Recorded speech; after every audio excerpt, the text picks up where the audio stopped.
Hello everyone. In this video, we're going to be taking a look at an article from the East Bay Times. It was published on July 27th. It's written by Ethan Barron. It's a story, but it's a non-story, and this is like fear-mongering, trying to push this whole Russian thing. The title alone does that, but then they veer off and talk about China. It's actually kind of funny. So look at the title here. Are Russian spy hookers targeting tech leaders and VCs at infamous Silicon Valley Cougar Nights? Well, of course, Timmy. Spies that are hookers or spies that are using their bodies to get what the state that they happen to operate for wants, of course they're going to be targeting VCs at infamous Silicon Valley, Cougar Nights, and any other place that they can, basically have their guard go down with the power of the P. Holy shit, wars have been fought throughout history over the power of the pussy. Okay? Helen of Troy. Good example of a war being fought due to the power of the pussy. Guys do stupid shit when pussy's involved. Well, a lot of guys do. Not all. But when you're some rich fucking dude and you got all these hot women and everything else and you can buy anything you want, you're more likely to do stupid shit when you got a hot chick riding you. Just saying.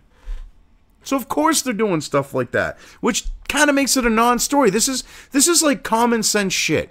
If anyone has ever watched Burn Notice, they would know that this type of shit would probably be pretty fucking common. Hell, they did an episode where Michael, when he was getting back in with the CIA, had to protect the secrets of a British scientist by making sure that a woman didn't show up and use the power of the P to friggin' take advantage of him and gain state secrets. I mean, the shit's kind of common, but yet, oh, well, now it's this big threat. Russia, Russia, Russia. But anyway, let's get into the article here. Suspected Russian honeypot prostitutes targeting tech execs and VCs in an infamous Silicon Valley lounge provided a salacious illustration of the region's spy problem. But much of the espionage here looks like business as usual, according to a new report. Now, this is the place that they're doing it at. Oh, excuse me. So, you've got high-priced hookers in a place that looks like it's a bit out of date. Okay. Oh, God. And the thing is,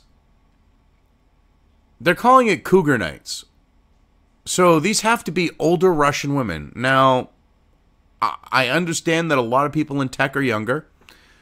And Russian women tend to age pretty well and are firm and taut and all that other stuff, and which is kind of funny because I've actually been there when it was the Soviet Union, and let me tell you, you didn't see many good-looking Russian women, but once the curtain fell, holy shit, they must have like let them out of prisons or some shit because, yeah, they were all over the place. But they would have to be like older women because this is a cougar night. It's kind of funny. I mean, you think about it. This is nothing new. Like this whole thing of sleeping with someone to gain intelligence, whether it's espionage, like on the note of industrial espionage or what. Shit goes on. The West Coast is seeing a full-on epidemic of espionage centered largely on Silicon Valley's technology industry, the report said. Well, of course it is. That's where the hub of tech is in the United States these days. If this was going on, which it does, say in Japan, tech tends to be around Tokyo, so you'd have this shit going on in Tokyo. All right. On the note of it happening in China, which I'm sure there's at least some of it going on in China, it's going to happen in Shenzhen, most likely. If it's if it's in Germany, it would depend on the technology, because the auto industry is in one region and electronics another. So it would all depend on what you're wanting to get there. But I mean, I think you get the idea. A former U.S. intelligence official told online magazine Politico that local Russian and East European prostitutes may be getting money from Russia to target high-powered techies and VCs at the posh Rosewood Hotel's lounge on Sandhill Road in Menlo Park, a drinking establishment known for so-called Cougar Nights on Thursdays. So, yeah, Cougar Nights. So you got young tech guys, VC guys, engineers, whatever, going to this place to pick up hot older babes. And so what if they're doing that? I don't care. I mean, hell, cougars can be fun. But the thing is, I'm sure that you have this going on with other, foreign nationals that may work in the oldest industry out there, the oldest profession. I'm sure that you have it going on. Now, not only that, but you're going to have other types of espionage going on that are far worse. I mean, what can these women actually glean by fucking some dude? They might get some peripheral information, but that's about it. And I love how they have to bring up the place here and drag them into this. There was no need for this. I mean, this is kind of like, oh, yeah, let's make a story non-story, something that people pay attention to, so this business have an effect on them. It's like they were being called out for having Cougar Nights or some shit. I think that's why they might have done this, in part. Sex workers targeting executives at high-end bars and nightclubs such as the Rosewood Sandhill and other spots have been identified as potentially reporting back to Russian intel officers, the former official said, according to Politico. The Rosewood, in a statement, disputed the report. Rosewood Sandhill holds itself to the highest standards and does not tolerate illegal or immoral activity, the statement Friday said. Well, regardless of the activity, they're talking about this, and I'm sure they would turn a blind eye to it, because we're talking about very rich and powerful people, or people that, if they're not rich and powerful, they're on their way there or damn close. They want to keep that business, so they would just turn a blind eye anyways. But reading on, the statement made in the Politico article regarding our hotel are unfounded and without validity. We will continue to maintain the highest levels of security as we always have to ensure the safety, privacy, and integrity of our guests and local patrons. Exactly. Which goes back to the fact of, if one of their high-paying, customers, one of their wealthier customers comes in with a prosty, they're just going to be like, okay, sure, and turn a blind eye to it. And just treat her as like she's just a guest, and they're not going to care, know, or ask. Because what they don't know doesn't hurt them. Now, here's where we get into other foreign governments, in particular China, and what they do. So they try to stir up the Russian hysteria. They get to this point of where the hotel denies it, which odds are a lot of people are just going to read the very beginning. They're not going to read past this point, and it just feeds on to the Russia thing. I think that's what they were hoping here. But me, on the other hand, making these videos, I read all the way through the articles, which sometimes, with how I can go and talk about something, it can get a bit on the long side. Anyways, China takes a more decentralized approach than Russia to spying here, according to Politico, which said it based its reports on extensive conversations with more than a half dozen former intelligence community officials with direct knowledge of or experience with U.S. counterintelligence activities in the Bay Area. In order to grab as much targeted proprietary technology or intellectual property as possible, as quickly as possible, China uses opportunistic businessmen, ardent nationalists, student travelers, and others, Politico reported. You better damn well believe it. China Uncensored covers this, and they talk about this, and they've done several videos on this, and I suggest you go check them out on YouTube, because you can find out a lot about China through them. But they are really bad about this. Being a Chinese national, it's kind of like being like a member of the ONI, the Office of Naval Intelligence, the CIA, or any other clandestine intelligence agency. Once Chinese, always Chinese. Once ONI, always ONI. Once CIA, always CIA.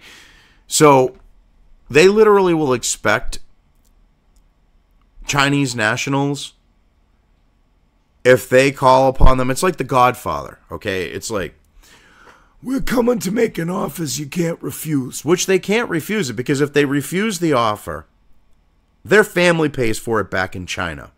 And Chinese culture, family's everything. And they can't let their family, deal with the repercussions of them not taking the offer.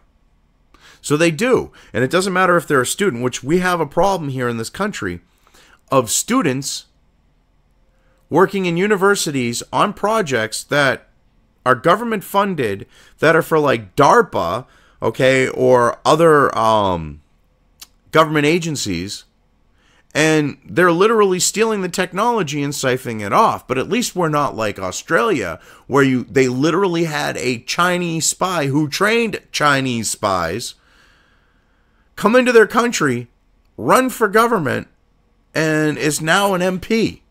We're not that bad yet. But, so they take advantage of this. And part of what they do is they have this indoctrination of nationalism to where it's served the state. But it's not nationalism like the idea of U.S. nationalism or British nationalism. Because nationalism in China is about the state and serving the state. So it's more about nationalism centered around the CRP, around the communist, the Communist Party, the CCP, the Chinese Communist Party. Why did I say CRP? The CCP. So it's not like nationalism, but it is. It's weird. So they take advantage of these things, and they use it to their advantage.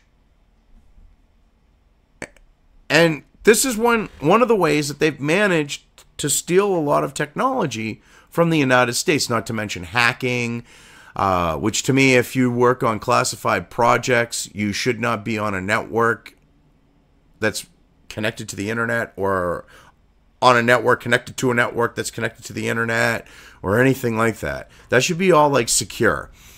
But then they also literally steal from American companies. Well, actually, it's not stealing, because thanks to Bill Clinton, when he signed the deal to open up China for manufacturing and trade with the U.S., well, one of the things he agreed to with this was the fact that China has the right to my intellectual property, your intellectual property, or anyone's intellectual property that decides to go and manufacture it in the U.S.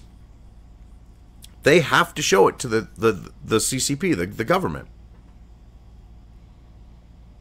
And to me, if you're going to go and manufacture in China, you're a moron to do so, because you're literally handing them over all of your intellectual property in the process. So they're doing that as well. So it's not like even necessarily it's, spying that's going on to gain the tech that they are. But they do a lot of it. Chinese intelligence also undertakes very intentional efforts to recruit insiders placed within organizations whose technologies they are interested in, a former intelligence official told Politico, according to the magazine. Well, the thing is every country does this. If they can get someone on the inside, they're going to get someone on the inside. This is the best way to gain information, regardless if it's a private company, a government project, whatever. That's what you do.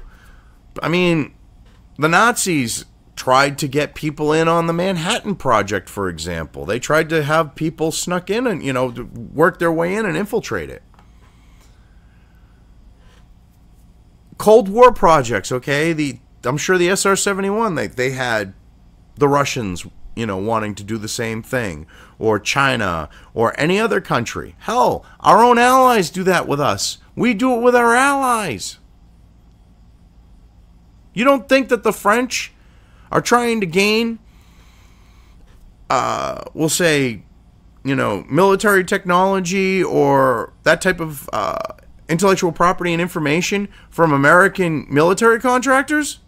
Like Lockheed Martin, Lockheed Sanders, Boeing. You don't think, Raytheon, you don't think that they're doing it? You don't think the British are doing it? Everyone does it to each other.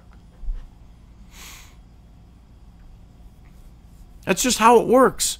The purported intrusion of Chinese agents into everyday Silicon Valley business echoes allegations in a recent filed lawsuit alleging a Santa Clara subsidiary of a Chinese smartphone giant, Huawei, infiltrated a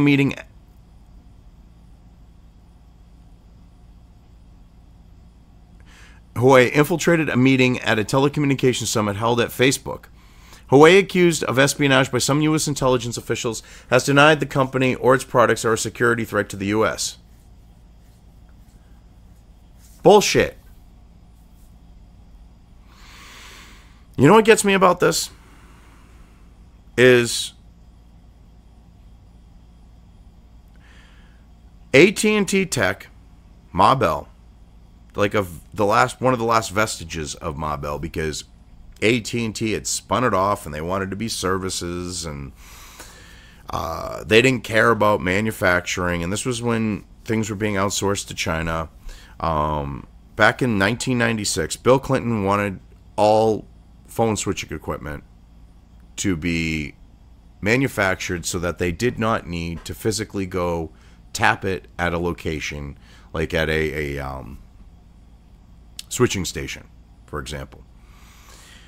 They could remotely log in, tap a phone, and do whatever they want. That's what he wanted in 1996. Well, AT&T Tech, knowing that this would be bad for the American people, knowing it would be bad for business, rallied their employees to fight this. They made it a public thing. And what ended up happening is they got fucked for it in the end, because the people in the services side of things didn't like the fact that they went against, because they were kind of friendly with the Clintons. They didn't like the fact that they did that. So eventually the company got screwed. And the thing is, it was sold off to Lucent Technologies. Now, the whole time, that from this point, like even before this point, past this point, AT&T Tech, and they're just saying this because they want to have a monopoly on business. And they weren't saying that they wanted to have a monopoly on business. They were saying that an American company should produce phone switching equipment and, phone equipment in general for Americans, on the note of like our copper line system, we'll say at the time, POTS. Because they said, well, if you let foreign companies manufacture this stuff, they will put back doors in it. And Ma Bell had actually earned a reputation for being very open with their equipment, making it transparent, that there was none of that. So you had foreign companies buying from them on this note. And they're saying, hey, you got to worry about companies, especially in China. China isn't our friend. And yeah, right. So all this switching equipment eventually starts getting made in China, because, Ma Bell, AT&T Tech, that had 20 years of contracts, supposedly ain't going to be around for manufacturing. Now, they had over 20 years of contracts at that time. So, we can just move this stuff to China. Then they find out, and I wish I had done a search for this, but a bunch of phone switching equipment, in particular, coming from Huawei, there was equipment with this that had back doors built in by the Chinese, because they're in bed with the Chinese government. Every Chinese company is. had backdoors built in so that the Chinese government could access our phone systems. And now they're saying, oh, not a threat to the U.S. My hairy ass. This is ridiculous. Tech companies have a strong incentive to keep quiet when they've been victimized by spies, Politico reported. Well, of course. When you're getting anally raped like that by a foreign power, you don't want people to know. Silicon Valley companies downplay or outright conceal the extent of trade secret theft and corporate espionage, former intelligence officials said. Well, of course they do, because if they don't, you're talking government investigations, you're talking financial repercussions like the plummeting of their stock. There's a lot of things that they have to worry about. Coming forward and saying you didn't have controls in place, that totally impacts shareholder or investor value, a former intelligence official told Politico. Well, it does more than that. It says you're incompetent, that you can't protect your own intellectual property. Companies don't want to deal with you if you're going to develop, the government or other companies would be more accurate.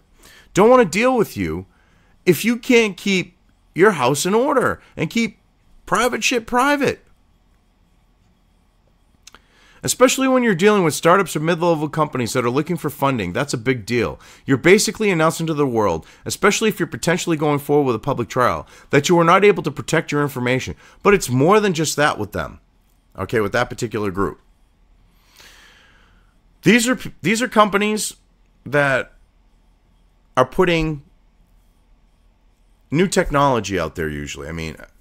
That's why startups are formed, to do something new. Mid-level companies, they're not like Big Blue, they're not like IBM where they're gonna be happy sitting on their laurels, and just producing the same old shit. They're trying to expand, they're trying to get bigger, they're trying to compete with the big boys. So that's the same exact type of situation as a startup. They're going to be creating new stuff. And if you announce to the world that your technology is out there, no one's going to invest in your company, not necessarily because of what they're saying about protecting information. It's about the fact that someone else now has your IP and can easily produce it. And especially at this point, because they don't have anything patented or anything like that. So you can have another company just come in and take over what you were doing. Which, funny thing is, I don't know how many of you out there watch Silicon Valley on HBO. But they kind of had this happen with the last season with the company Pied Piper. They had this little weasel Chinese guy steal the Pied Piper code, and he went off to China to produce his version of the decentralized internet with the stolen code. Same type of principle. And they don't want to go out and talk about this. And they're trying to deal with it, and they're trying to keep it quiet, and they're getting, still stuff working on the back end to try to fuck them.